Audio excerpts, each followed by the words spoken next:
Virginia Speaker of the House, Don Scott, joined us right now. Don Scott, thank you. I like your first name, by the way. I like yours too. You know, people mix us up sometimes. You know, I'm a little better looking than you, but other than that, we're doing okay. I got to tell you, it's funny. I was in Baltimore, and this guy said something. No, I can't talk to you right now, Don Scott, but I know who you are. And I was like, Yeah, Don man. Scott, Don I'm Scott. penetrating. I'm getting in there. They said you were you an anchor man in Baltimore? In Never, Maryland? Never. never, But they no, called me Don never. Scott. Maybe there was a Don Scott in Baltimore as well. But anyways, Yeah. welcome to the program. I'm so happy that you're on to talk to us. And by the way, if you're watching, make sure you hit the like, the hearts, the thumbs up. It affects the algorithm. More people become aware of our conversation. And this is a really good one that we're going to have. Man, Virginia showed out on election night. Well, I think the country was holding its breath, waiting to see, what would happen in Virginia and New Jersey. Virginia's for lovers. That's my favorite line. And we had to send a love letter not only to the nation, but to the rest of the world, that we had not all lost our minds, that we still believe in love and hope over cruelty and fear. And I think we have an opportunity and continue to have an opportunity to send a message as we move forward throughout the rest of this cycle, to send a message to MAGA Republicans, and to normal conservative Republicans. They still exist. Like, I literally during this campaign, I knocked on a door in Virginia Beach and I met a man who had voted for President Obama twice and had Hmm. voted for President Trump 3 times. And I was like, what's up with that? And it made me understand how these pendulums swing back. And I think the pendulum began to swing back Tuesday night, away from the ridiculousness and the cruelty that's coming out. People were voting with their economic anxieties. They trusted Obama to fix the economy. I know you remember we had a free file in 2008. Hmm. And I think they kind of said, let's just take a chance on Trump. And they Hmm. continued to buy into his narrative that he cared about them. And I think he lied to them. And now you're seeing people realize they've been betrayed. And you Hmm. saw us win back a lot of Trump voters. We didn't just win Democrats. We didn't have an extraordinary turnout. We won some Republican, normal, conservative Republican voters that were not MAGA. That's what we Do, did Tuesday night. do you think the spell? I've been saying that I believe the spell is broken. I don't think it's, by no means do I think it's the end of the MAGA movement, but I think people are waking up, especially to the cruelty that's happening around the country when you see people, being uh, pulled out of lines and their cars being, ran into, and then they're yanking them out with no due process. I think people are sick of that here in the country. And also, the economy isn't good. Jobs not good as well. Do you think that this is the beginning of maybe the spell being broken? I think it is the beginning for a large percentage of folks who voted. The Latino community came back and voted for Democrats in a big way. The African American community voted 93-7 in Virginia when he had Wow. gained some ground in Virginia. With African Americans, that's up, that's over. The Latino community, that's over. When you see the prices for beef and clothes and shoes and cars and housing all going up, when this guy said he would lower the price day one, meanwhile he's down in Mar-a-Lago having a great Gatsby party, really disrespecting these people who are worried about whether they're going to have nutritional assistance.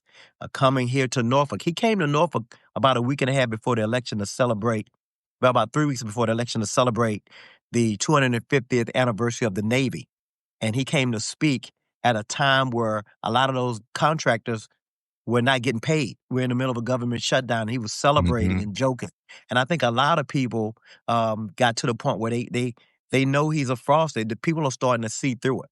And I said this, it's not good to be MAGA and running as MAGA when MAGA ain't on the ballot. MAGA ain't on the ballot this time. He is a unique person that people find entertaining and they give him a shot because he's not really talking about policy. He's not really talking Hmm. about stuff. He's talking about nonsense, and it worked. He's figured out how to culturally tap in, Yeah, and Mr. it's unfortunate. Mr. Speaker, do you think? Everyone says, "Well, don't overanalyze this. It was just one night, one election." And the MAGA folks and Donald Trump supporters and the Republicans, they're downplaying this, saying, "Well, these were, blue states and blue cities, and of course, the Democrats are going to do well." Um, I don't believe that. I think that that's just a talking point to them. I think deep down they're worried. What do you think? They're very worried. Every single county in Virginia, I'm talking about far southwest, very red, every single county in Virginia moved more blue. Every single one. None of them move more red. Not one. That is unheard of. That is the beginning of a tsunami in this country. And they should be very, very afraid because if they don't change their policies, people want some responsibility. It's not good to be MAGA when MAGA ain't on the ballot. People want people to act responsibly in the face of economic turmoil that we're seeing right now from DC and these tariffs and the nutritional systems that he wants. But meanwhile, he's suing his own government who work for him for $230 million. I mean, people see the hypocrisy and they start to see it. And they want some balance. They want other Republicans who are in power now to offer some check to him. And I think in Virginia, the reason why they couldn't capture, we targeted 13 seats. We've never had a battleground that big. Don, we won every single one of those 13 seats. We won seats.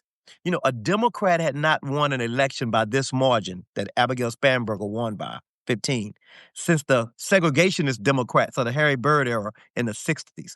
This is an unheard of election cycle, and they can try to poo-poo it all they want, but they're going to continue to see all they talked about this whole cycle was transgender stuff and, worried about what kids pee and poop. I call them the pee and poop caucus. That's all they were talking about.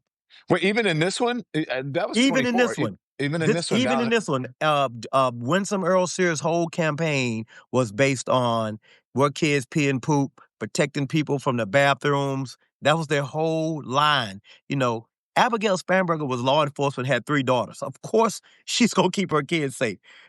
I just think and the members of the House of Delegates that won in these 13 races that we picked up were all people that the community knew and trusted. They were veterans and accountants and a pediatrician, people who had worked and served in the community. So we had trusted folks in the community that we knew were not, what people might call extreme one way or the other.